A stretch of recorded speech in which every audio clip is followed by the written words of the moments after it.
Hopefully somebody shows up. Yeah, of course. Are you streaming just on your Twitch? Okay. He's everywhere. He's like Santa Claus. Doesn't go away. That is more like herpes. You come from good things, okay?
Cool.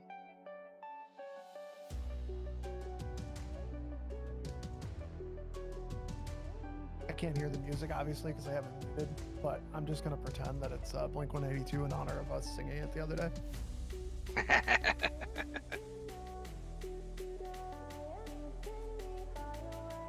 It's really weird. I have like this nervous energy right now. It's I haven't had this in a while. I used to work game night productions at a hockey rink, so like before the games there would be that nervous energy going on, like to start the production, like, you know, you get your intro video rolling and then the game night starts or whatever. It's like the same thing. I haven't had that in a while. I'm like, what the hell? It's not good. I'll throw up on your stream. I'm just kidding. Yeah. Shows Your new experience. What kind of podcast is this? I don't know. You tell me. What kind of podcast we in for? We got some questions. Did you make these graphics, or it's just a template?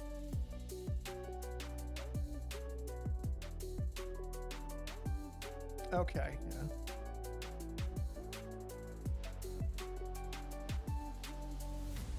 You're fancy. I'm gonna pretend you made it all on your own. You are so skilled. Graphical design. I was watching the last episode you had with the streamer. I forget her name, but the last streamer you had on, you were talking about how you're like, oh, my buddy was complaining that I buy this expensive microphone, but don't buy the monitor. I'm like, wonder who that could be. Wonder. Shots fired.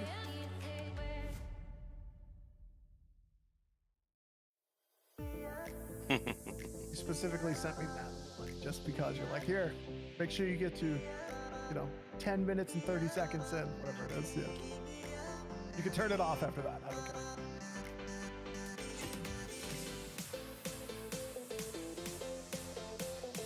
Also, Ed, I'm Dean. Nice to meet you, by the way. We haven't met Nice before. to meet you, Dean. We can get this out of the way before we start, I guess. I should log out and then come back in after the intro. Be like, wait, who's this? Yeah. What's going on Shane, I thought we were doing alone. here? Podcast bomb.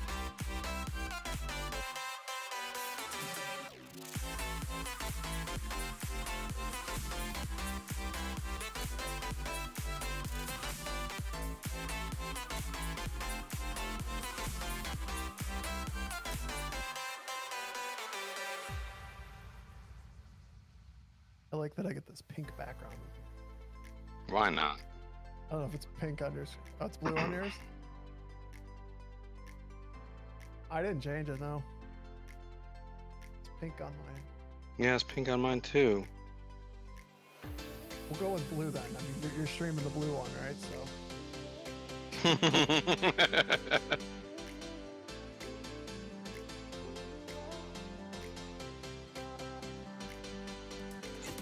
Yeah, now you're staring me right in the eye. It's fine, you can't tell where I'm looking.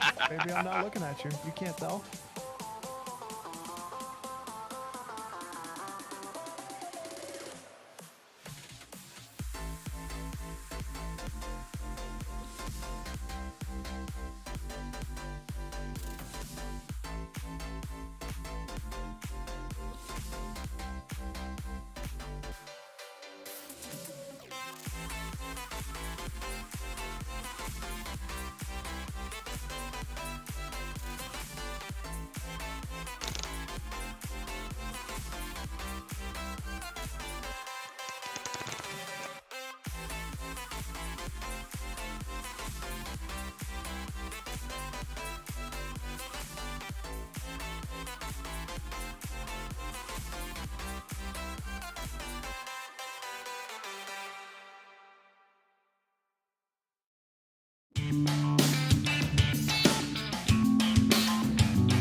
Nothing much. Nothing much. How you guys doing? Doing well. Doing well. Nice Sunday, right?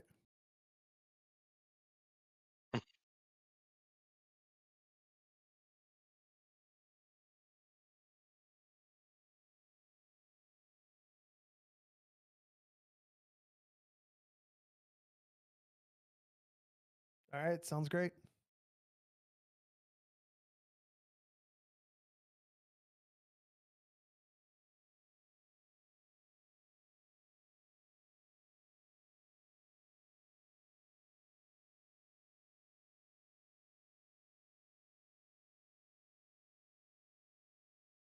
Nothing much. Shane, how you doing, sir?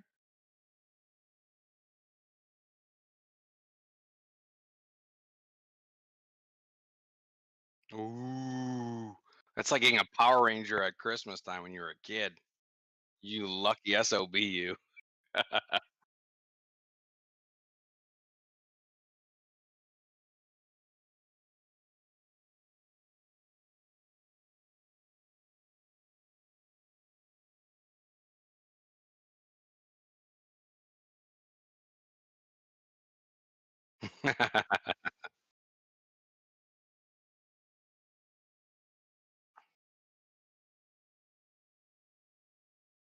Yeah. Oh man, I didn't know it was a month. I thought they were doing it every 2 weeks, right? Yeah, makes sense. Yeah. Oh man.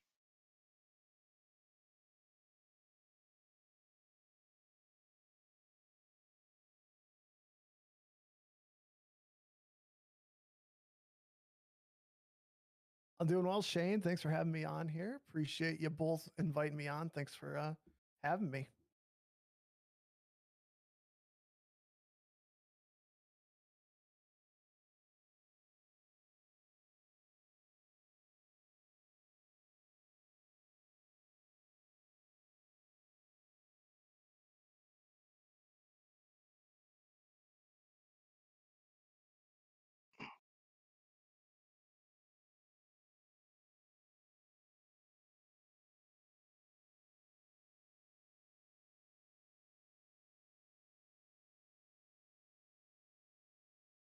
Dun dun dun. Sure. So first of all, I want to say though, you were talking about the vaccine there at the beginning, and I gotta say, like the vaccine, finding it is almost harder than finding a PlayStation right now. It's like the same thing sitting in line on like a Rite Aid website, just refreshing, like, please let me get an appointment. Please let me get an appointment. So enjoy your PlayStation 5 in your arm. Um, so go ahead, go ahead.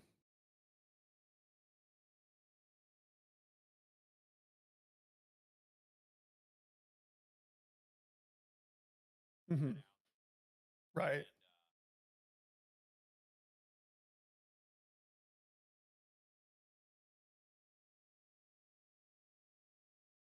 Hell yeah. Nice. Good. So I was just gonna say, so as far as introductions, just talking about myself a little bit for the intro, like Shane had said, my name is Dean. Super Gimp is kind of my alias that I go by, whichever. Doesn't matter, whichever you prefer. I'm a variety streamer on Twitch. I streamed shooting games, or shooter games, I should say, for probably the first year and a half of my streaming quote unquote career. What do we call this? My streaming venture. And I've kind of moved more into single player things since then. Just found kind of a home and a niche doing that. So that's kind of what my channel is all about and whatnot.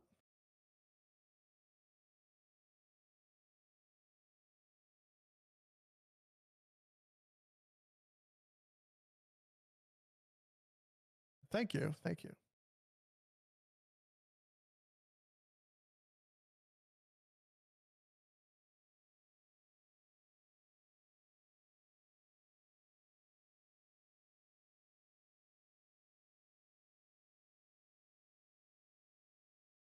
Yeah.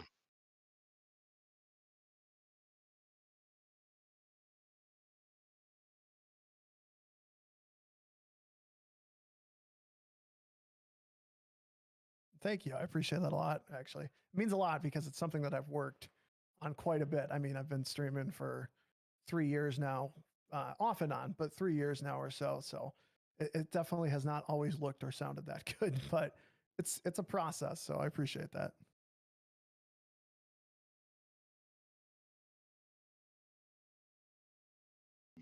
Yeah, not Audio getting from audio me. from you, I guess. Yeah. Dingster, did you catch this now?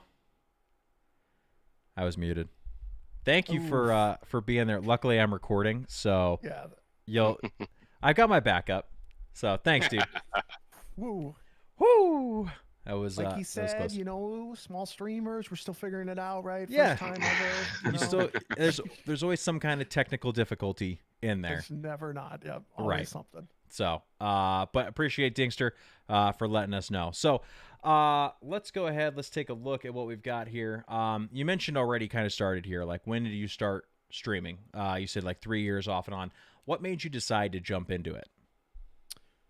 So I'm going to give you a very long-winded story, so I apologize in advance. But so my streaming career or my start to it has kind of ranged back incredibly long here, a lot further than these 3 years.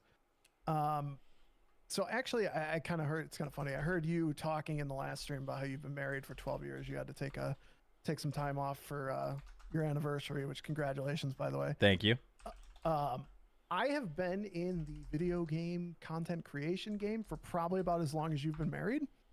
Really? I started doing YouTube videos in 2010. So I think that's Oh probably wow. Okay. around the time you got married, right? Wow. So, Yeah. um, so I've been doing it since then. I started Modern Warfare 2, a little game called Call of Duty Modern Warfare 2, which I'm sure you're both familiar with. It came out in 2009, I think, and I just remember like searching on YouTube like how to get a nuke because remember seeing that there was a nuke in the game, and I thought it was Right. the coolest thing in the world. I didn't have the game at the time, so I wanted to know, when it came out, how can I do this? How can I get it? So I came across a YouTube community. Commentaries were kind of just starting then, like gameplay commentaries. Were kind of just getting really big around then. So I found a couple channels, started watching those, and then over the course of the next year, I'm like, ooh, I really want to do this. This sounds really fun. I want to, give this a go. So at one point, I eventually got the equipment that you needed. I had a Hauppauge PVR, HD PVR, if you've ever heard of that. I haven't. It's a composite recorder, like your Elgato type thing. Okay. Yeah. So it recorded composite video back in the day. So I had one of those recording my gameplay from like theater mode in Black Ops. Call Oh of Duty my Black gosh. Ops. And I would use like my laptop microphone. And the funny thing about that is nobody knew. I didn't tell like anybody like in real life, any friends, any family, because I just thought it was like the nerdiest thing. But I'm like, I enjoy doing this, so I kept doing it. So I did that for a couple years, like 3 years in secret, I guess you could say. Okay. Whenever like somebody would leave the house, I'd be like, got to record 3 videos real quick. Let's go get these done. So I was doing it around then. I ended up quitting or just kind of like getting out of it in like 2013, I think. Took a couple years off, came back in like 2016, did it again for a year or so. And then the plan was to move into Twitch. And then eventually I did. So that's kind of where all that started. It started way, way back then. Yeah. As far as like the actual, I think you asked what got me into it, though. I mean, that would be the beginning, but what specifically got me into streaming? So I was planning on starting, I think it was July of 2017, I think it was. I think 2017. I might be wrong about that, but I was planning on streaming or starting to do it to kind of supplement my YouTube, actually. And I ended up, doing it once or twice and just not completely committing to it. And then around October, I think, probably of that year, 3 months later, so Fortnite came out, which was the hottest game in the world that everybody started streaming, right? So I started streaming a lot in like December-ish. I was like, all right, let's, I got to get back in gear and start doing this. So I started streaming Fortnite a lot. It was like right before the big boom. So it was going really well at first. Things have slowed down since, just the natural progression of streaming. As life does. Yeah. Yeah. So, but I was really into it at the time. Not that I'm not now, but really into Fortnite and just streaming as much as I possibly could. That's why I said I kind of started with shooters, because I was just streaming Fortnite nonstop at the time. But yeah, that was kind of the inspiration for it. Just finding those videos way back in the day and wanting to do that. That's awesome. That's really, really cool. I think that is probably one of the things that, really happens for a lot of streamers, right? Is that you get that taste of it by watching others and thinking like, I can do this. Like, this is something that the average person can do. It's not like breaking into Hollywood where, you're going to wash dishes for a long time and maybe get a chance at a commercial, but like you could start up streaming whenever you want and anyone can do it. Right. Yeah, so, absolutely. Yeah. That kind of to piggyback off of that as well. My friend T, who Trav, he actually started streaming about a month and a half before me. So that was kind of my kick into gear, because I was helping him out with some things at the time, jumping into his streams. And I'm like, I understand how to do this. I'm like, why am I not doing this? I could do this. So seeing him do it really motivated me. And he's been killing it since he started. He's done great ever since he started. So seeing him have that audience, I was like, I think I can do that. Let's try. So we kind of motivated each other in a way. So that actually is a really good segue. Do you know like Trav in person? Because there's a lot of streamers, like you're on the East Coast, we're both on the West Coast over here. We've never met in person, but having this type of communication nowadays, Discord or the streams and everything like that, feels like it really brings us really close together. And I feel like you and I become friends over the last couple of weeks to months. But is Trav somebody that you knew in real life? I grew up 3 houses down from Travis. Wow. So, Okay. So yes. Wow. I've known Travis since I was 5 years old. So yeah. Yeah. How many fellow streamers do you actually know in real life? Is he one of the only ones, or He's one of the few. Jeff, who we played with the other day, he used to stream a little bit. I know Jeff. I've known him since 2008, I think. I think Trav is really the only one. There might be a couple other mutuals that I'm not thinking of at this current point, but like he's really the only, streamer I can think of at this point in time that I know in real life, I guess. Nice. Okay. And it's really similar for me. Like I know two. And but the community that streaming has built is really kind of something special, because it's like I think that we spend so much time talking to each other that you really kind of build friendships similar to like Xbox Live back in the day when you and I were both starting out and really playing and getting into these online multiplayers. Like you build these little online communities of people that you've never met, and it's really something special. I think it's something that brings us together through gaming. Yeah, absolutely. I think that's a great comparison as Xbox Live, because I think of, back 10 years ago when I'd be playing with people. Unfortunately, there's a lot of people that I just don't hear from anymore, right? There's the person who logged off. There's always that meme. I'm sure you've seen it, like, your friend who logged off Xbox and you never heard from him again or whatever. Right. That type of situation. But then there's also lifelong friendships. I mean, Jeff, like I said, I've known him since 2008, but he lives in the West Coast in Canada. So I see him once every 3 years or so. Wow. But then being able to play games with him online, I talk to him 2-3 times a week. Yeah. So it's definitely a great connection. And then also just meeting new people as well, finding a lot of people, especially through streaming, not just gaming. I mean, gaming for sure, but streaming as a whole, I've met a lot of people that, whether viewers, other streamers, just content creators, whatever it may be, I've met a lot of people. And it's a wild thing, being able to have that connection, especially in an industry that's as still relatively new and niche as what we have here. So I gotta tell you too, there's another streamer who I was talking to the other day. She had posted that there was like an internet outage or whatever, and it was in my area, southeast of the state I'm in. And I was like, wait, you live over here? So I messaged her. I'm like, hey, this is going to sound really weird. This is where I live, the city. I'm like, are you far from there? Because I saw your post and I was like, what? And she's like, oh my gosh, I live here. She lives like 20 minutes from me. That's funny. Crazy to think that there's people that like, I probably never would have even, known, or that, I would think that she just lives in Florida, whatever it may be, so it's kind of crazy to think that there's probably somebody, 5 blocks away from me who also streams. Right. If that makes sense.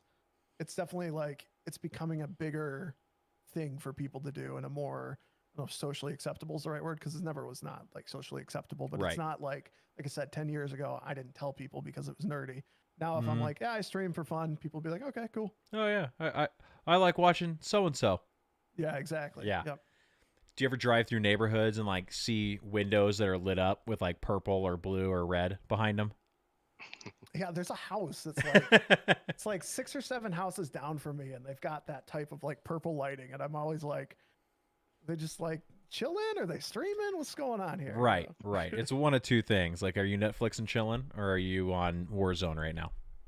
Pretty much. So I took the trash out on Wednesday night, and I looked over across the park, and I saw the houses on the street next to it, and I'm sitting there, I'm like, there's got to be some like on-air sign up there, because there's the purple lights in the background with a little bit of shade of red. Like they're obviously streaming or doing something pretty fun. They're going for that Harris Heller color palette in the background. Yeah. Ed, what's a question that you had? Okay, so we talked a lot about how you kind of got into it and evolved, where you're at, kind of now, but let's talk about even further back before YouTube. What games did you play? Oh man, if you're going that far back, I'm like 7 years old, right? We're talking 10 years ago. Not really. With that super deep voice. Yep. So growing up, I mean, for the most part, it's kind of interesting. Before Xbox 360, like Xbox Live, I pretty much only played sports games really growing up. I was never like a huge gamer, and I don't want to like gatekeep gaming, because if you play sports games, if you only play Madden, it's the only video game you play and you like it, you're still It's a game. a gamer. You Yeah. know, it's a video game. I don't care. But growing up, yeah, I really liked sports games. And I played a lot of Mario as a kid too, and things like that. I dabbled in things for sure. I definitely played games as a kid, but mostly sports games. And then, you know, getting older, I actually played the first online game I played was the original Counter Strike. Wow. Found Counter Strike, and I was like, "This is sick. I love this." Mm-hmm. Never had the regular Xbox, so I didn't play like Halo online. Is Halo 2? Halo 2 is on the original one, right? Hold on. I don't That's not even know. 360, right? I'm trying to see from here. I want to think it was a 360 title, Was it a 360? and Okay. I can Google it real quick to check. I was thinking it was regular Xbox, but yeah, I didn't get into like online gaming then until like 360 came out. I had a 360 like for a year, then eventually got live. My cousin actually used to come over and bring his 360 over. He would bring Guitar Hero and Call of Duty 4. So There you go. playing Call of Duty 4 online on his Xbox Live, that's when I learned. I'm like, oh crap, I love this. It like reminded me a lot of Counter-Strike. Obviously, it's nothing like Counter-Strike, but at the time, playing when you don't know, Right. shooters or anything like that, you're just Yeah. playing online, messing around, right? So I'm playing Call of Duty 4, and I'm like, oh my god, it was just hitting an itch that needed to be scratched. So yeah, growing up it was mostly sports games with dabbling in goofy platformers here and there. I'm trying to think what else. Pokemon was huge for me as a kid, and still now. Mm-hmm. Still obsessed with Pokemon. Yeah, I think Pokemon might have been the first game I played very consistently, like Pokemon Red. I know that the first console we had was a Nintendo 64. I remember getting it for Christmas. I remember it very vividly being at my grandparents' house. And they had an Atari actually, so we were playing the Atari. Oh, or wow. whatever, like the old school Atari. Yeah. I Yeah. don't know if it was like just a setup to be like, are they gonna like this or not? So then like later that night they're like, and we got you this for Christmas. And it's a Nintendo 64 playing Mario 64. I remember it very vividly. But I might have got my Game Boy Color before then. I can't remember which one came first. So it was either Mario 64 or Pokemon Red was like the first game I really, really got into. Nice. You've actually answered one of the next questions that I had, which was the original Sorry, I video talked game too you had. much. Oh no, you're good. You're good. I like it. I want to just mention over to chat here real quick. Clearly, Kev is in here saying Halo 2 was on the OG Xbox. Also, hi Dean. And then Hi, Kevin. Dingster also confirming Halo 2 is on the original Xbox. So thank you. Yeah, it's wild thinking that those were that far behind or that far back. I remember the original Halo being on Xbox because it was that launch title, but even Halo 2 being original Xbox, and kind of how game-changing that game was, especially with like the dual wielding and the soundtrack and everything was just so crazy. And you just got done for the first time playing through both Halo and Halo 2, right? Yeah, correct. Yep. How was that? Wow. It was an experience. Yeah. It's tough always to go back and look at something. And it was the remastered version, of course, too. I didn't play the originals. But it's tough going back and playing a game that's so old that is revolutionary for the time and playing it now and you're like, this kind of is lame. But Yeah. like also still, trying to keep in that mindset, like, okay, this back then, I'm trying to remember what I played. I played GoldenEye, so I'm like, Mhm. how does this compare to GoldenEye? And it's obviously a significant improvement with dual joysticks. But yeah, I had a lot of fun with it. Halo 1's kind of it's a good campaign, but it's kind of just there, if that makes sense. It's just kind of there's not a ton of story to it. It's very much like alien bad, kill aliens. Halo 2 had a little bit more substance to it, but there was also some gameplay issues I had where like you're sitting, you'll be like waiting for a level and it's just kind of like clear this area out and then eventually it moved to the next part. A lot Very of sitting and waiting. wave based. But that said, I still like thoroughly enjoyed that. I'm like, these are really good. I see why people like them. It's not going to be like an all-timer for me, but it's definitely a good game. Yeah. I remember that multiplayer was the big thing for a lot of us with Halo, right? That was really what opened up the floodgates for people getting involved with it. And then you're right, the first Halo, if you look at it, is by all comparisons kind of a generic space shooter, right? But it was the dual joystick. and getting in and having that fun multiplayer that was very tight compared to GoldenEye, where you're trying to use one thumbstick and a D-pad to run around, and That was then horrible. trying to shoot at the same time and use your other finger to try and push buttons. And it was so difficult with that, and then being able to really use that 2 joystick.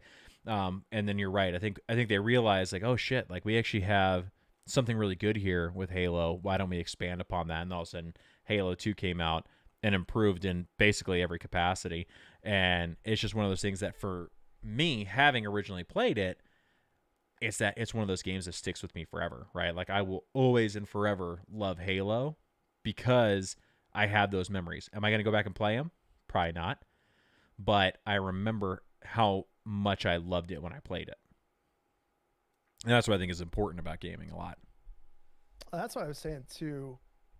Kind of changing subject and going back before, I was wondering if the original, or not the original, but Halo 2 was on the original Xbox, because it had multiplayer on that, right? Then so Yeah. it had, yeah, that's where I was getting with that I kind of missed that wave, because I remember people in, I think I was in middle school at the time. Mm-hmm. I think I was in middle school, maybe I think we early were. high school. Yeah, middle school. But I remember people playing it, and I'm like, I hadn't touched it, so I kind of missed that wave there of the online gaming. Got in a little bit later, but I was kind of, I think that maybe for me, and again, this might be a rose-colored glasses thing, I feel like that was more of the golden era of gaming for us. But then again, I kind of like what we have now, because you have more options in how you game, right? Like the muting is a lot easier, your party chat is a lot easier, just being able to hang out with your friends and not deal with all the toxicity and bullshit that you tend to get in a lot of the earlier shooters. Right. Is really good. So I really don't know what I would prefer, gaming, multiplayer gaming now compared to back then. All I know is that I love it. well, see, for me, it's very dependent on the game. So for shooters, I'm straight up like, sorry, couch co-op is cool and all, but it's not meant for shooters. I don't want to play on a split screen, tiny window, a blanket over my head covering, the bottom, so I'm not screen peeking or whatever. I used to do that. Yep. Yeah. Yeah, no, but like if we're playing Mario Party or Mario Kart, apparently only Mario games, but something like Right. that, something goofy or chill, that I prefer couch co-op.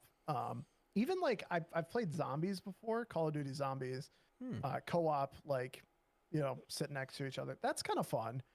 It's definitely easier again when you have more screen real estate on a not split screen, but Right. things like that. But if you're playing anything competitive, or just like, I mean, I guess shooters don't always have to be competitive, but if you're playing something like that, I don't know. It's not for me. I don't like that. I prefer the online aspect. I do too.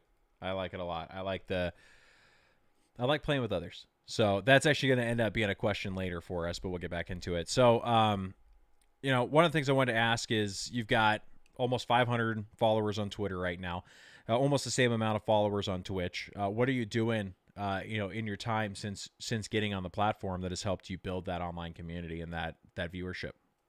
Well, I can tell you, not enough. Okay. I was hearing you guys talk last time, or maybe it was 2 podcasts ago. You're kind of talking about using different platforms to grow, TikTok, YouTube, whatever it may be. I think you guys are really talking about TikTok. Not enough of that, I could tell you, but I mean, for my growth, I think a lot of it has come down to, just longevity, being around for so long. It's kind of helps when consistency is very key. People have said that for sure. I'm sure you've heard that, getting into streaming. I've had a lot of breaks off and on in between these 3 years, but for the most part, I've been pretty consistent, or at least, if I'm not going to stream for 2 weeks, I will tell people, and I think people appreciate that consistency or that honesty as well. As far as what I've done to grow, though, like I said, it's really just kind of connecting with other people and meeting different streamers. Like MCB, you came into my stream one day, or Shane, sorry, I guess the show is MCB in this. I'm just calling you that. Shane, you came into my stream one day, and I still don't know where you found the channel. I think it was House T. But it's things like that where you meet people, and then you try, if somebody comes in your channel, you try to connect with them, try and have a conversation with them.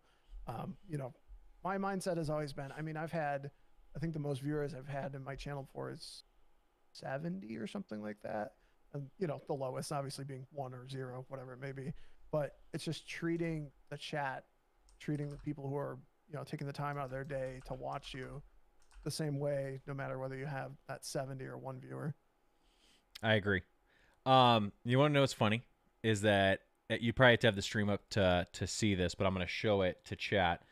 You're asking how I met you, and I can tell you exactly where it is on T's. It's OXTXO. That's his Twitter. On his banner is a screenshot that I took for him during one of his streams, and I think it was you coming in and you gave him a ton of bits. And I think it's my resub actually. It might be. Yeah. And Yep, your name is in my screenshot Gotcha. saying Super Gimp Dean, welcome to House T. And I remember seeing that and just laughing because I was like, shit, not only did I get T doing that, but I managed to get you in the screenshot. Yeah, he was doing the spit take there. I resubbed whatever amount of months in a row it was at the time, 36 months, whatever.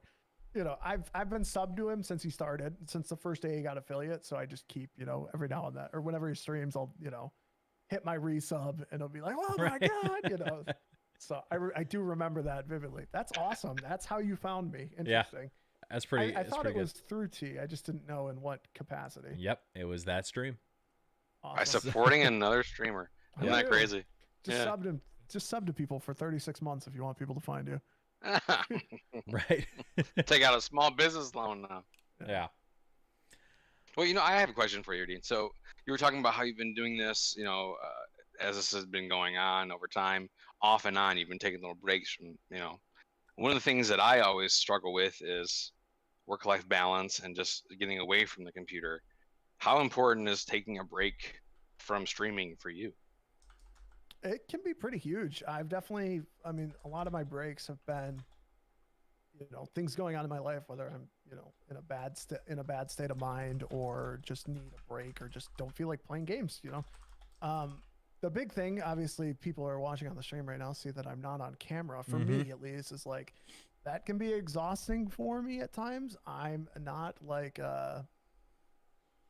I don't know, like I have a presence and I don't mind being on camera, but at the same time, I need to take those breaks when I have them. You know what I mean? Like, so I'm streaming 3 days a week. I don't want to be on camera any other day of the week. No offense to you guys, or if that's sounds weird, but no.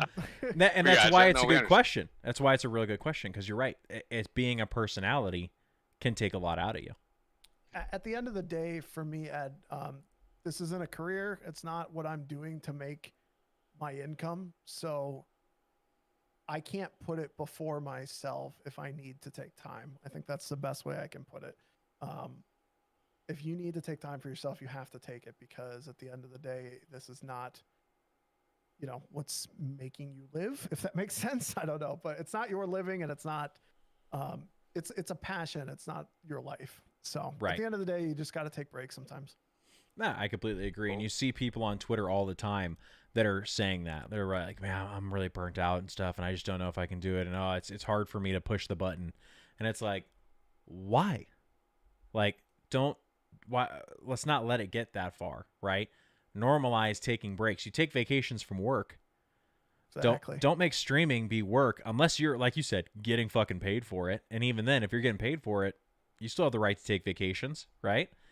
I think that's probably one of the that's probably one of the harder parts about being a content creator, though, because I've seen Markiplier before, where he talks about how he's worried about taking breaks because he thinks that the discoverability on that platform, if you're gone for a couple days or a couple weeks and you're not putting out constant daily videos, they'll move on to the next person, right? They'll move on to the next PewDiePie and forget about you, and that's got to be a really tough environment.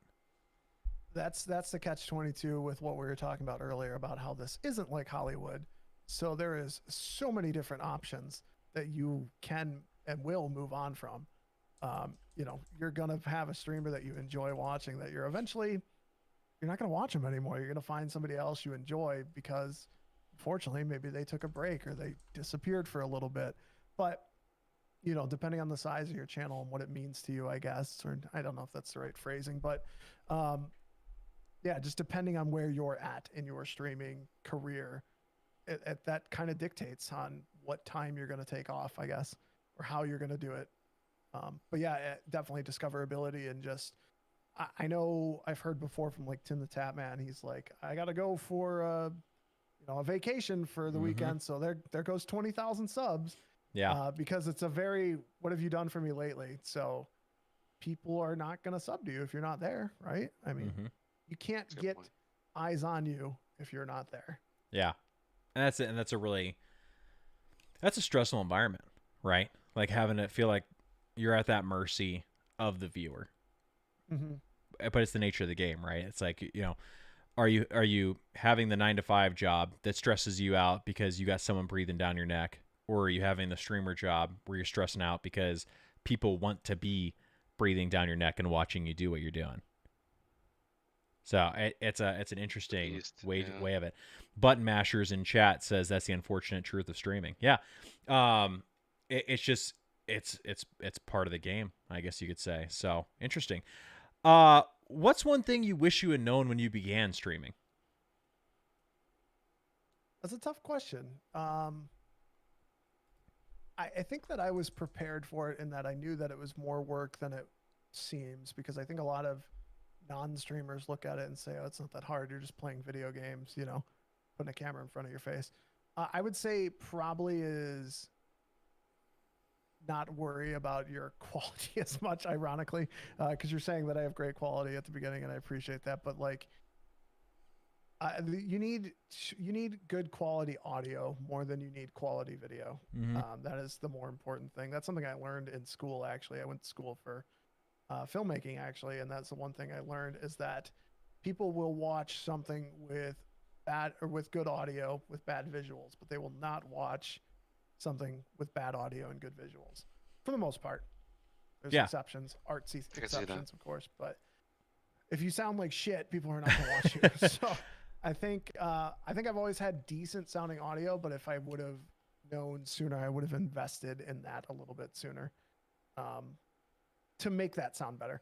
I'm trying to think, though. It's a tough question to ask on the spot, I guess. That's why I asked it. Yeah, because I know. What the hell, dude? Stop. I don't know. I think you're right. I think the best, probably one of the best analogies for it is when you're driving down the road and your radio starts to go staticky, how quickly are you going to change the channel to something that's more clear? Yep, 100%. And it's the same thing when you're watching a streamer. If you come on and it sounds clean, like what we have, not to toot my own horn, but we do, then you're much more likely to be on that instead of going to a channel. Well, it sounds like this. It sounds like the guy's mouth in a fucking blender. You're not gonna sit there and listen to that, and it's really tough. So, I think it's a great thing is, work your audio to have it as clean as you can be. And I know it can't always be perfect, as you so succinctly pointed out. Not everyone can, buy an SM7B, right? But there are options that are out there that are much, much cheaper, and you can still get really quality results. And having a focus on that keeps people in, because people don't want to blow their ears out with the whole time, right? I think another thing too, I was thinking about this while you're talking about that, is I had another friend who got affiliate recently. And what happened with them was the same thing that happened with me, right? So you have all your friends coming in, subbing to you, dropping bits the first day you get affiliate. The first day I hit affiliate was the most money I've ever made on streaming. And the same thing happened to him. And I think I remember at the very beginning at that time, I'm like, oh shit, I'm going to make this amount every day. Dang, right. Having that mindset to know that you're not going to do that. Don't dig into the analytics, because, the next week, you're down back to 3-5 viewers stream, as opposed to those 20-25, with X amount of bits and X amount of subs. It's not going to happen unless you are incredibly, incredibly talented, I guess. But, those are exceptions. There's exceptions to every rules, right? But yeah. I think not digging into the analytics too much at the very beginning and the money that you're making out of it, if you are making money out of it. Because I got affiliates super fast, or at least seemed super fast for me. I think I got it 2-3 weeks after starting streaming. Holy shit. Wow. Granted, I was streaming a lot, and I Yeah. have friends. You know, I can be like, "Can you please just put this on in the background?" Thanks. You know, so like, sure. So I got fortunate to hit that, and then got a lot in the beginning, and then the next 3 weeks after, I'm like, well, shit, I suck at this, but it's not really that, obviously. You're making me laugh because it took me a couple of months to get there, and then you say, "Well, I've got friends." I'm like, "Fuck you, so do I, man." But Not enough, clearly. Clearly not enough. I got friends. No, at the time, I had a lot of friends who were interested in Twitch. That's a better analogy? I think this that's was yeah. 4 years ago, right? 3 years ago, whatever it was. So, I mean, Fortnite was popping then. It was easier to get people to be like, "Hey, watch this," because Twitch still wasn't huge then. It wasn't. It didn't blow up till Ninja played with Drake, right? Playing Fortnite with Drake. Oh yeah, It became just straight up mainstream since then. So at that time, I was streaming before then. It was still. I mean, it was definitely growing. Obviously, I think you could see that, but it was easier to have people that would want to watch it because there was less on the platform. Yeah, you're exactly right. And it's, you mentioned it again at the beginning where 5-10 years ago, it wasn't normal to hear someone say they were a streamer without thinking they were a huge dork. Yep. And now it's a lot more mainstream, especially in the time of COVID. I think it's one of the best things that happened from COVID, and there's not very many good things that happen. Right. But honestly, man. I think seeing that the normalization of streaming has been a really huge benefit, and it's one of those things that it allows people to express themselves and get out there and do something and feel connected, which is really cool.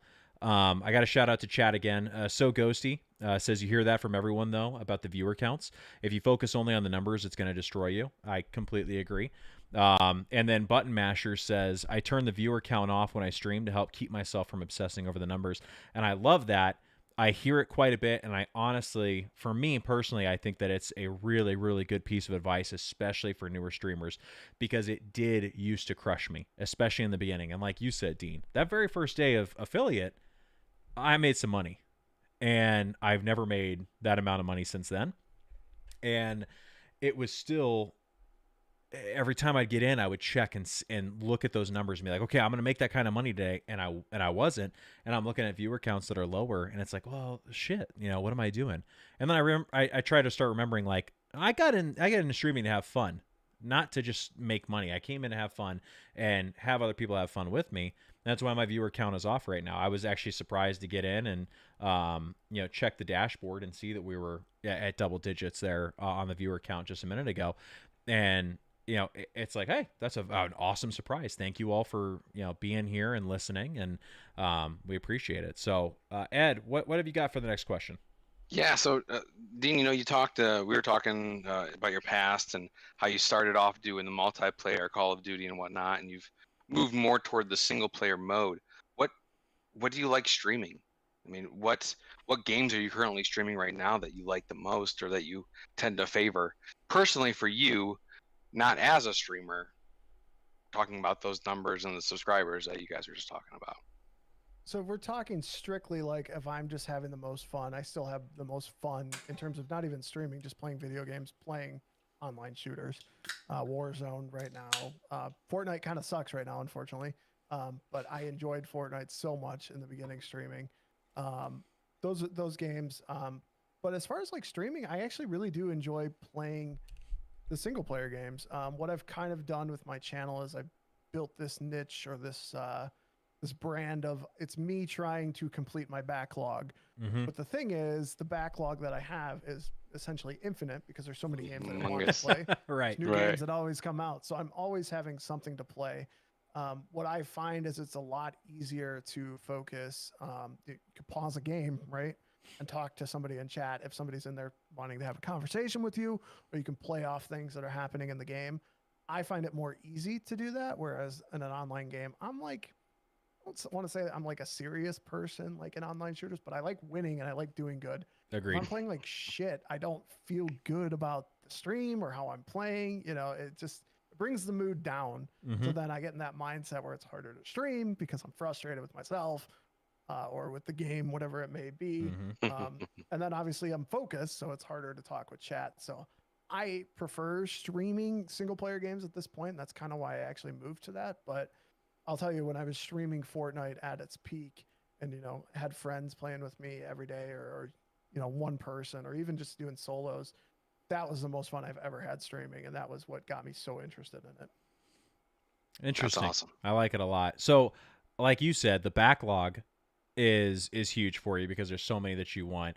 And now I feel like we rep it every single time it comes in, and at some point they need to sponsor the show. But I know that you're a Game Pass member for Xbox, and now we have all these other games to add to the backlog, right? It's an actual like really good time to be a gamer. And for, like you said, a single player gamer, it's really great because it's not just getting in and doing multiplayer and only talking to the chat when you're constantly in the gulag in Warzone, right? Right, yeah. Constantly. That's how it felt the other night, dude.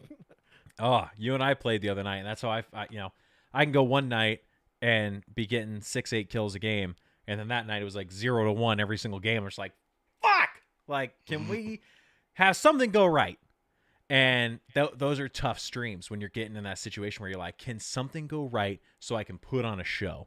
Because that's what people want. They don't want to see me sitting in the gulag. They don't want to see me on the start screen again because I've died for the millionth time, unless it's a rager like Cuphead. But you want to put on a show. For sure. And that's the thing with streaming.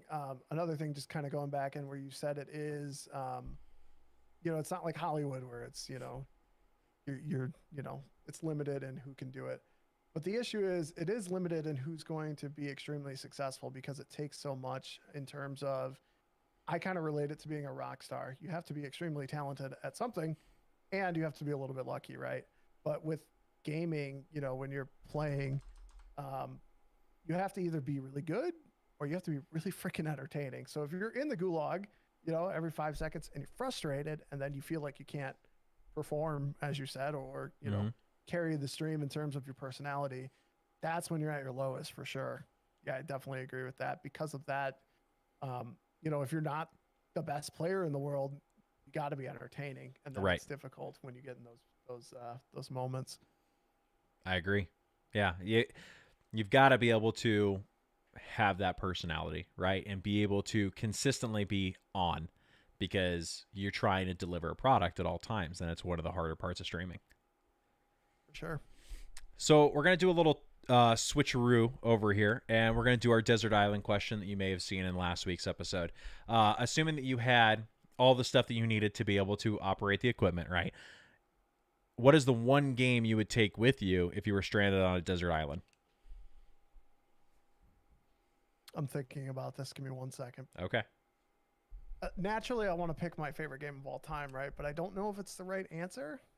Well, I mean, the right answer is your answer. I know. And that's what I'm saying. Okay. I'm thinking though, is it the right answer? Because I'm going to finish it multiple times. Yeah, that replayability factor, man. Right. Oh. In this instance, you're saying everything is theoretically going right. Like, so I'm going to get updates for it, or no? Is it one? Yeah. game? Yeah. You can't use the system to get off the island, right? You're stuck on the island. But everything else is good. You have the electricity, you have the updates, you have the internet. Technology's fluid, all yes. that. Okay. But you're not getting off the island. And you can only have one game. I am going to go with a game that neither of you have heard of, and I almost guarantee it. Okay. It is called Eastside Hockey Manager, and it is a hockey simulation game. Really? Yep. I'm going to invest my time in that. I don't even know how many hours I have in that, but I have a lot. And essentially, all it is it's a simulation game where you're managing. And the reason I'm going to take this is because I think it's going to keep my skills sharp on this island where I'm micromanaging in this video game. And I'm also going to be able to translate that to the island, keeping my brain sharp, staying on top of things, still getting my updates for the game, get my new rosters every year, right? Mm-hmm. But I'm going to be able to stay sharp and keep going, keep moving. My favorite game of all time is Pokemon Heart Gold, Soul Silver. I thought about picking it, but I feel like if I'm on an island for the rest of my life, fourth playthrough after 2 months, I'm kind of done with this. Mm-hmm. Okay. I'm probably going to be like that with any game, honestly, but potentially, right? But that's an interesting one. I You didn't. pull it up there. Yep. It's I screen shared it for you. a very niche thing that nobody is going to pick. I can almost guarantee you will never get that answer got on stream. So, But you think that would and I wanna that be would last different. you for years on the island, huh? That game came out in 2007. And I still dabble in it. So. Okay. Interesting. I like it. That's a great one. So Ghosty over here saying big brain in the chat. So It's Big Brain he Plays, agrees. right? Yeah. Nice. Okay. It's that, or I'm gonna pick something like Cooking Mama, so I remember how to cook or some shit. Okay. So before we get into our lightning round questions, Ed, have you got another one that you wanted to present? Man, I'm so excited for the lightning round. I've been thinking about that one all day, Shane. I'll be honest, but I do have. Yeah, exactly. You're in for it, Dean. I do have one question for you, Dean. So, what game that's on the horizon are you looking forward to playing the most? Ooh, good one. Well, no pun intended, but Horizons, Forbidden West. The new. I'd really want to play that. Coming up though, here there's actually a lot of games. May's gonna be big for me. There's Resident Evil 8 or Village, whatever you want to call it. Returnal's coming out. I'm excited to play that. Pokemon Snap, the remake of that. They're remaking Pokemon Snap. Yep, on the Switch. Sweet, So we'll get that. And then Pokemon what is it? Pokemon Generation 4. I don't know why I can't think of what the names of them are right now, but the remakes of those are coming out in September, October, I think. So those are kind of, to answer your question, that's a lot of games, but Forbidden West, and then actually I just remembered the game I'm actually most excited for is the new God of War. That is what I'm most excited for. It doesn't have a release date yet. But okay, I was gonna say, did they announce they're releasing that? No, but they didn't. Well, they announced that it's a thing. It's in the works. Okay. It's God of War Ragnarok, but it's not. It doesn't have release date or any of that yet. Okay. I forgot about that till I was talking about Horizon Zero or Forbidden West. It was like, oh wait a minute, God of War is a PlayStation game. Yep. All right. Chat agrees with you with God of War on top. Excited for that. All right, Dean, it is time for our lightning round. Round 1. You ready? Okay. No. Invisibility or super strength? Visibility. The last song you downloaded or liked on Spotify? Something EDM. I don't know what it was. Okay. And would you rather fight one horse-sized duck or 100 duck-sized horses? I'm going to lose either way. 100 horse-sized ducks. 100 horse-sized ducks? You really think so? I'm going to run them over with my wheelchair, which, by the way, I don't know if anybody knows this that has listened. I do have a physical disability. We didn't talk about that at the top, but I'm going to run those fucking ducks over. Okay? I'm not going to run in a death battle. That's my maneuver. Okay. I like that. I just pictured a bunch of giant rubber duckies squeaking as you run them over. There's zero chance I'm going to beat a horse-sized duck like that big. So I think I have better odds at the smaller ones. Okay. I'm gonna lose either way, but I like that. I'm gonna take down a bigger percentage of. Sorry, I'm gonna take down a bigger percentage of the 100 duck-sized horses. Wait, yeah, duck-sized horses. Than the one. I'm gonna take like a leg out maybe if I'm lucky. I think you'd be good. I wonder I guess a duck would probably peck pretty hard if it was horse-sized, right? Yeah, for sure. Interesting. Okay. I did not mention it because I wasn't sure if it was my place or not. But you do have it on your Twitch and Twitter that you are damn name, dude. Right. Super yeah. Gimp.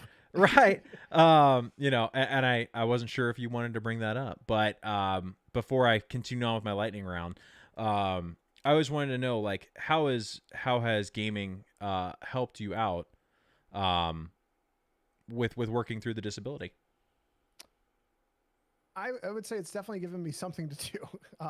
There's obviously, like I said, I grew up playing a lot of sports games. Well, growing up, there wasn't a lot of options for me to actually play physical sports.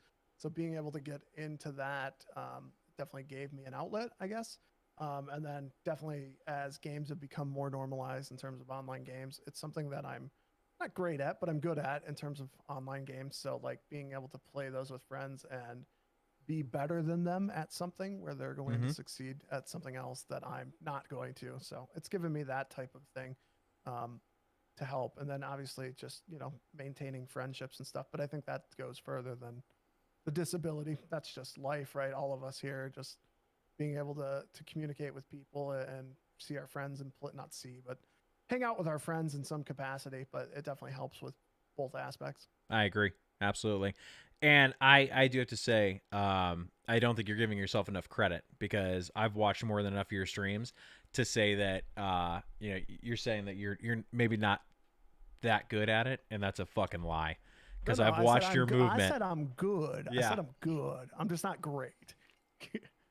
I mean, going back to So Ghosty saying big brain, I think that your movement and your tactical brain, right, when you're playing is very much on display with how good you are.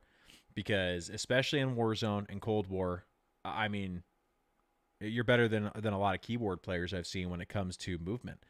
So it's really fun watching you. So yeah, I mean, give yourself the credit because you're better than a lot of regular players that I've seen. Thank you. I appreciate that. But after fucking 15 years of playing Call of Duty, I better be good. But I do Taking appreciate this that. long. What's your preferred controller? I use a Scuff Impact right now. I have a really, there's sneaker heads. I'm a controller head, if that's a thing. Okay. I have way too many damn controllers that I don't need. But I use my Scuff Impact the most. Nice. Is that Xbox or DualShock? It's a DualShock one. My Nice. favorite controller of all time is the Xbox 360 controller, though. The Duke? No. Oh no, that was the 360. original Xbox. Yeah. Okay. No, not that piece of shit. No. The Duke? Don't talk bad about that. Dude, I have small hands, small handicap hands. It ain't working on that stupid, massive You. controller's bigger than my fucking head, and I have a massive head. But that's how everyone felt when we were kids. Not mean, me. come on. Yeah, not this genetic freak. over here. Yeah, I've seen the new King Kong movie that's coming out. King Kong Godzilla, Shane. Yep.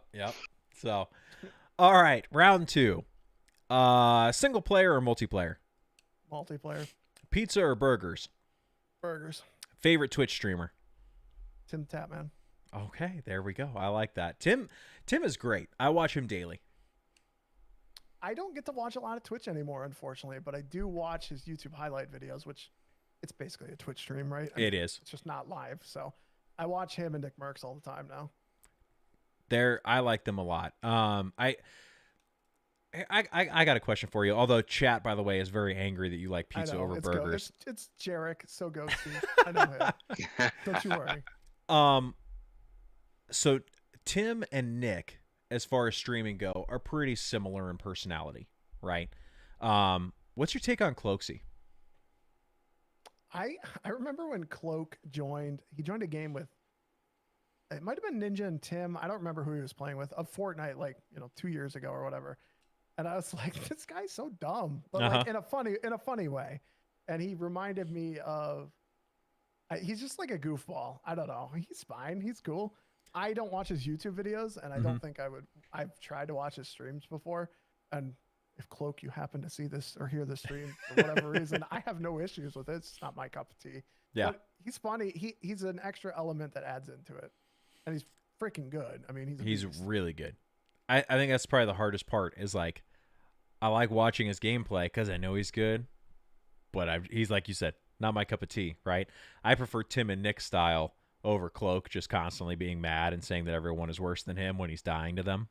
Yeah. But it's an interesting aspect having him in that group, especially since he elevates their play. But like, I mean, you said that Nick and Tim are kind of similar personality. I don't think that they are. Really? I think Tim's more of the dad, goofy jokester guy. Nick takes things competitive, but Nick can be an asshole at times, like completely. True.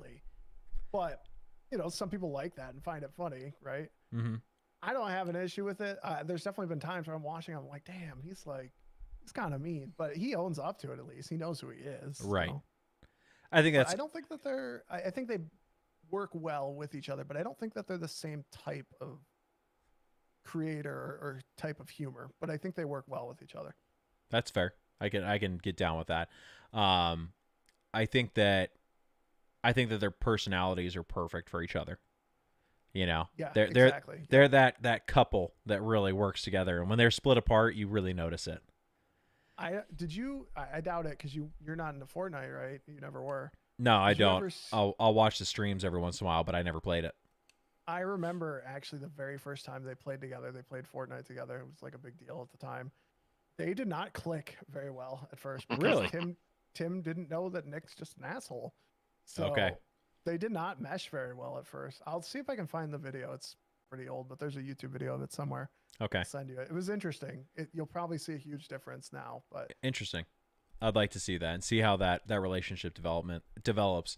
And I think that's a big part of Twitch now, because we have talked about this on prior streams, is that collaboration is like the new meta for Twitch, and that you've got, if you want to succeed and grow in any way, collaboration has to be a huge part of it. So those 3-4 people working together, I think really gives them a solid corner of the market when it comes to Twitch. yeah, and it's been like that forever. I mean, like, you know, CS:GO, you know, those guys would play with each other when that was the biggest game in 2015, 14, Mhm. whatever it was. I feel like the spectrum went CS:GO. Actually, probably was the Battle Royale the first one? Can't think of it. I would have said Fortnite in a heartbeat. There's H1Z1. one before. Yeah, H1Z1. That's it. So it was probably CS:GO, H1Z1, PUBG, then Fortnite. Now I guess Warzone's probably the hottest thing out there. Right now, until something new comes out. So, but even before that, though, is what I was getting at, though, the CS:GO. I mean, like, you had the streamers who collaborated then, right? Like Shroud and Summit. You know, Right. people like that would collaborate with each other and own like a market, like you said. Yeah. Piece of the pie. I guess they were probably more PUBG playing to each other, but yeah, it's definitely you got to get people in your niche or to enjoy the things you do, because like me as a single player streamer, you know, with dabbling into multiplayer, but if I go and play Minecraft, you know, and I try and pull some random Minecraft streamer, they're not Right. going to be that interested in it because I don't do that consistently and pull that type of viewership, Right. that type of audience. So you have to have similar interests, or else it doesn't work. Right. Yeah, I agree. Exactly. All right. Makes sense. Round 3 and final round. All You right, ready? hit me. Yep. Pokemon Red Blue or Pokemon Sword and Shield? Red, blue. It's not even a debate. Halo or Gears of War? I've never played Gears, so Halo. Halo. Warzone or Fortnite? Fortnite. Legend of Zelda or Super Mario? Mario. No. Do you want to know something? Okay, yes. I've never played a Zelda game. Oh! Oh man. Yeah. Oh, I knew it was coming. Do you want to hear something that gonna hurt you even more? Yeah. Breath of the Wild is the most overrated game. Oh, I played 20 hours of that game and I fucking hated it. really? It sucks. That's a bad take, but I respect it. It's my take. You're not the first person to say it. So I personally really, really liked it, but I can see exactly what you mean. Especially if you haven't played the other games, to have like the backstory with it. Yeah, So. I've played Ocarina of Time. I've never finished it, but I've played Ocarina of Time. Played it as a kid and played it on the 3DS also as an adult. I Oh my enjoy it. gosh. I've never gotten into it enough to finish it, but I've played it. So, and then I played one. There was one on the Game Boy, like way, way back in the day. I don't know if you have any idea what it is. I played Link to that the a Past? lot. Probably. It's probably it. I don't know, but I never finished it again. So, and then obviously didn't finish that steaming pile of shit that is Breath of the Wild. Just kidding. Wow. I don't even think. Let me preface this. So I don't like the game. I Mhm. think it's overrated, but I don't actually think it's a bad game. I just Okay. think that for what people think of it, and what they think it is, it's just not as good as the hype it gets around it. For me, there's so many better open world games that do the same thing. Horizon Zero Dawn is incredibly similar to Breath of the Wild, and it is a million times better. Yeah, that's amazing. Okay. Interesting. Is that a fair take in some capacity? Maybe if you don't even believe a million times better. I mean, Ed could probably tell you more because I haven't played Horizon. Yeah, I loved it. I wish I could get further into it, but when you have kids, my kids are around all the time playing games. You don't have much time, but it was one of those things where it's like, man, just the story that they set out to tell within the first 10 minutes of that game is just, it's amazing. And that's my issue with Breath of the Wild. I mean, yes, there's story there, but it's so much in terms of me lacking substance in terms of narrative, because it's like it puts you in the world, it expects you to know what the world is, and it's like, all right, go have at it, go get it. Some people like that, but I'm like, nope, it's not good. Okay. That will be a topic of debate, I'm sure. There's nothing to debate. I've laid down the law, sir. So Ghosty again in chat. Legend of Zelda: Ocarina of Time is his favorite game. He loves the series, but he too is not a fan of Breath of the Wild. So you've got at least one. Yeah, Jarek is actually, that's so Ghosty Jarek. That's what I know, man. It's his real name. He was actually watching when I was streaming that, because I streamed Breath of the Wild. Oh, okay. He was watching it, so he knows how much I can hate that game. I'm gonna see if I can find a clip right now while you're doing this. Okay. I will. Might have been removed from the DMCA, teardowns. I had to delete every single clip in the world, but there's a clip of me just like screaming at this game. I don't even know if I'm yelling, but I just didn't like it, man. All right. Dinkster in chat says Breath of the Wild is the GOAT, so you have 1-1 right now. I'm gonna flip the interview back on you guys here. Okay. What is your guys' most overrated game of all time? What's a game that you get some form of hype that you're like, it's not that good? It's on the tip of my tongue, and I'm trying to think of it. Ed, go first. Dang, that's a tough one. I've played so many horrible games recently because of the kids. I think probably the most overrated game that I've played is, and I'm gonna get a lot of flack for this, but Crash Bandicoot. Okay. Wow. Okay. Again, it's just the same. I mean, I played it when I was younger. I played it for like 2 hours. Just the motion of it. I couldn't get into it. I was more of a side-scrolling guy, I guess, at the time. I played it recently. Not recently, about a year ago. The remake of it. That game is significantly harder than I remember. All of those kinds are hard. It is. Yeah. Crash Bandicoot though is like, it is painfully difficult. Yeah. Even playing like the old Super Mario World, when you realize that Mario is on ice skates, is kind of tough. I realize what mine is, and I hate to say it out loud, but The Witcher 3. Okay. I think it's one of the most overrated games out there. I own it. I own the Game of the Year edition, and I cannot bring myself to install it because I played it for a little bit on the Xbox, and I hated playing on controller. And it just like, for some reason, I just couldn't quite figure out the mechanics behind it, and I started to hate it. I was like, well, maybe I'll buy it on PC and try it with a keyboard and mouse and see if it's any better. And I played it for like half an hour, and I was like, oh, I remember why I hate it.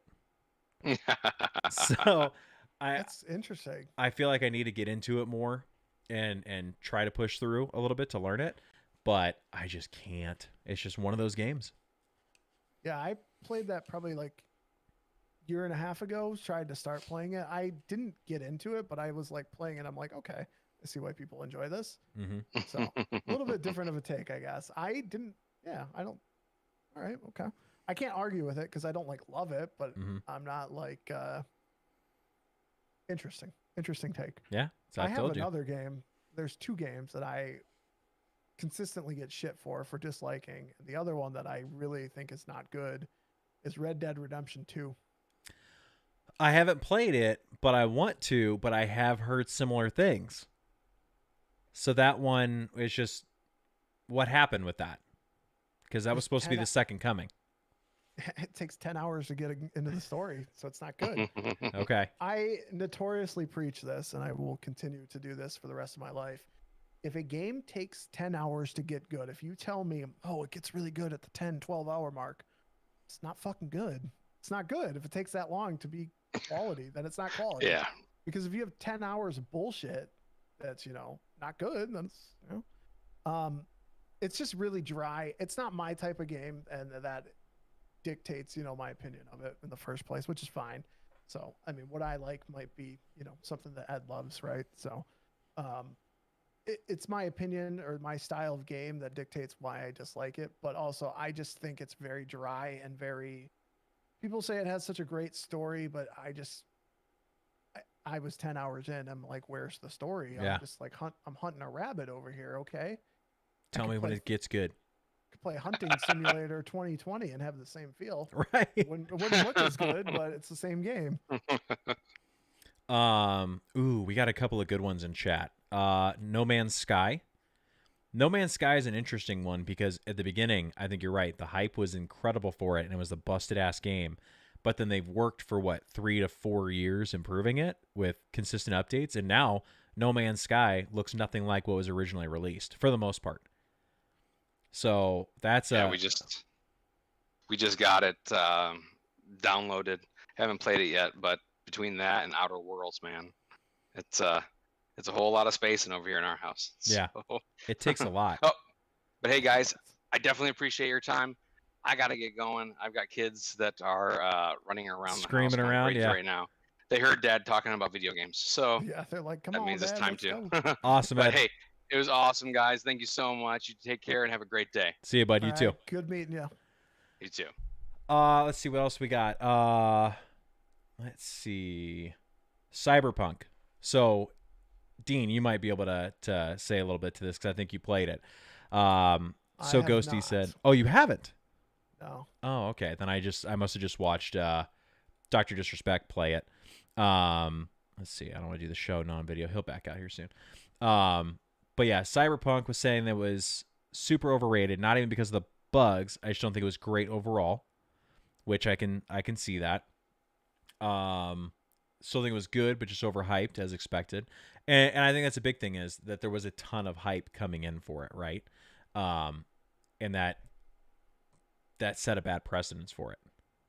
For sure. Yeah, I mean, when you bring something up, and that's probably my issue with Zelda Breath of the Wild, is because all I heard forever was, oh, it's great, it's great, it's great, it's great. And then I played it, I'm like, this sucks.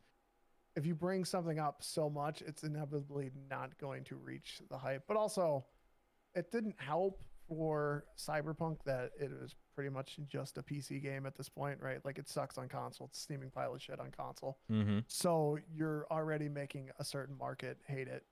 But yeah, I've heard it doesn't have a great ending. Endings. Multiple. Endings. Oh, right. Okay.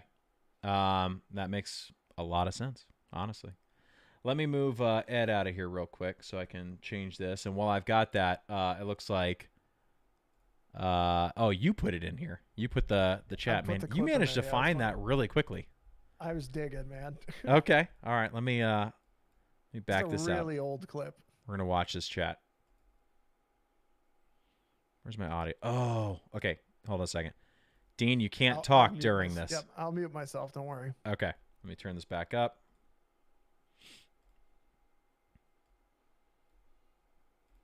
I think I've done that one already, though. Am I getting electrocuted?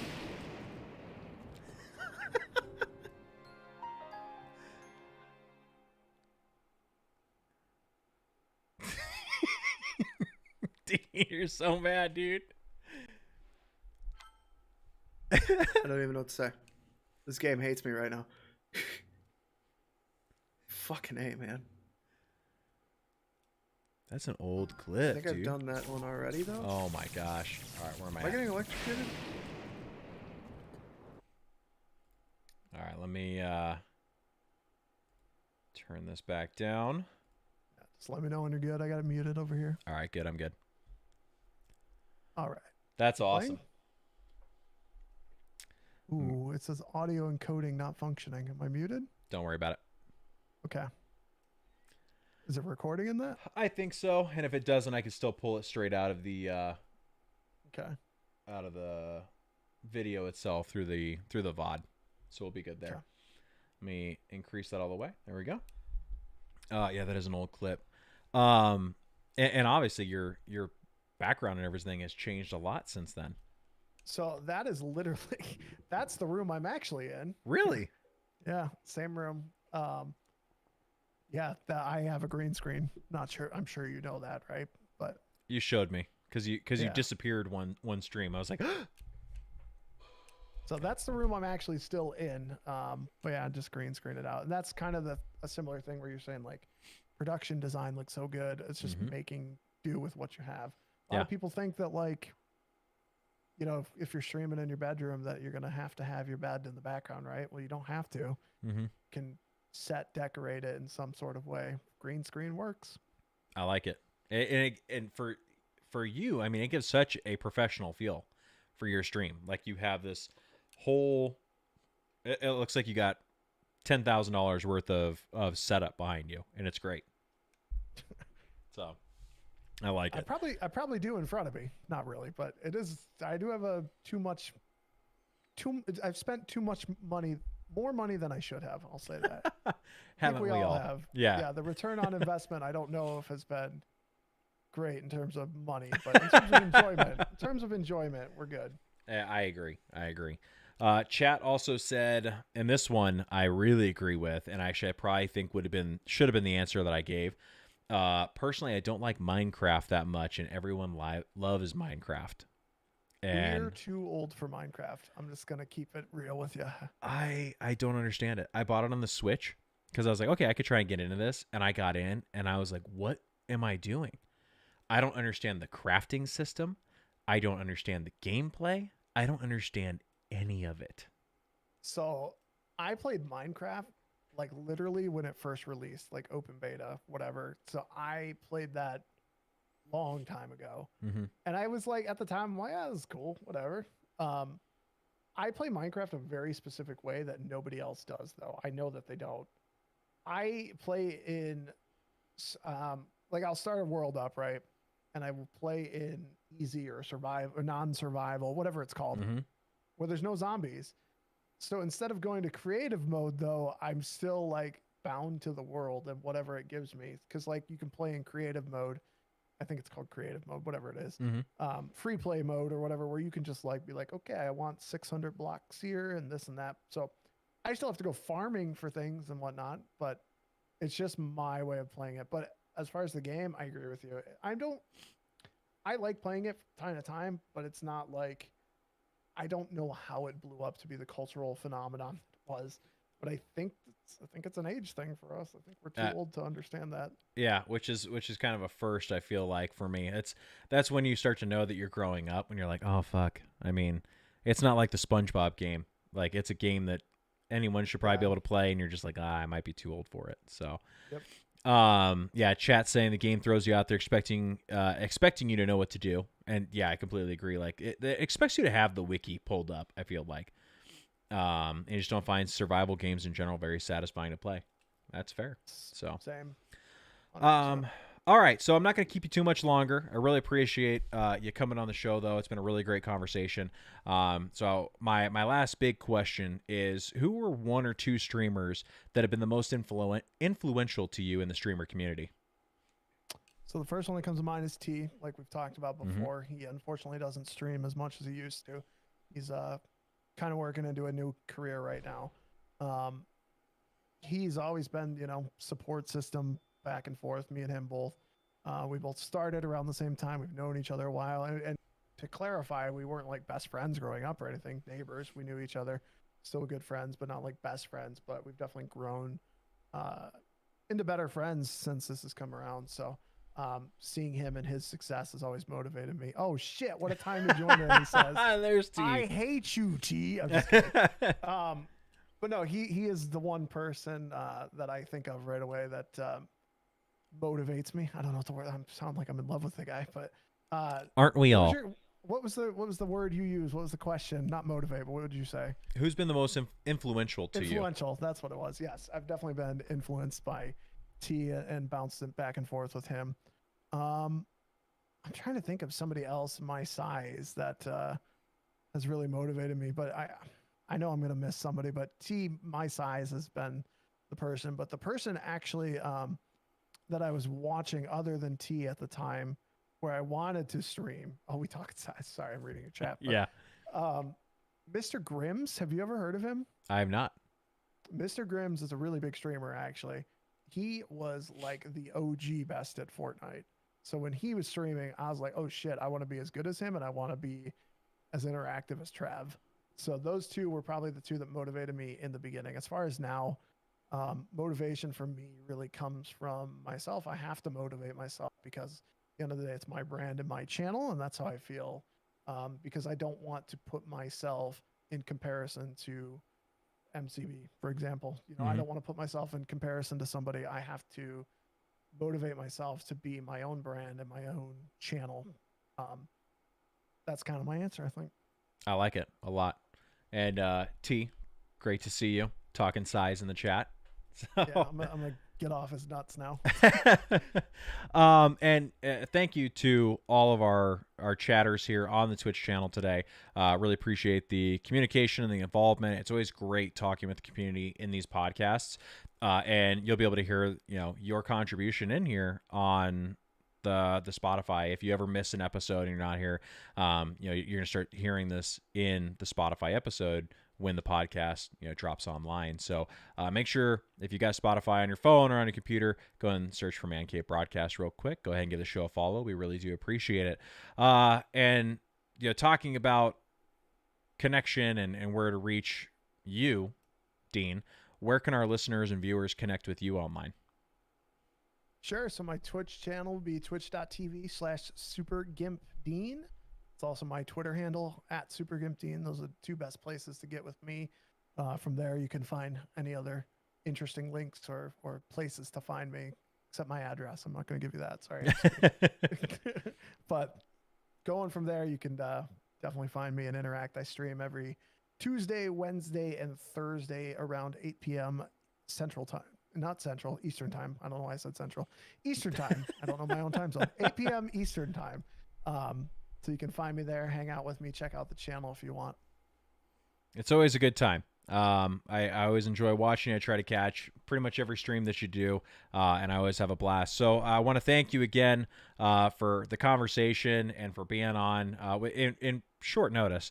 And it was a really, really good podcast. So thank you, Dean.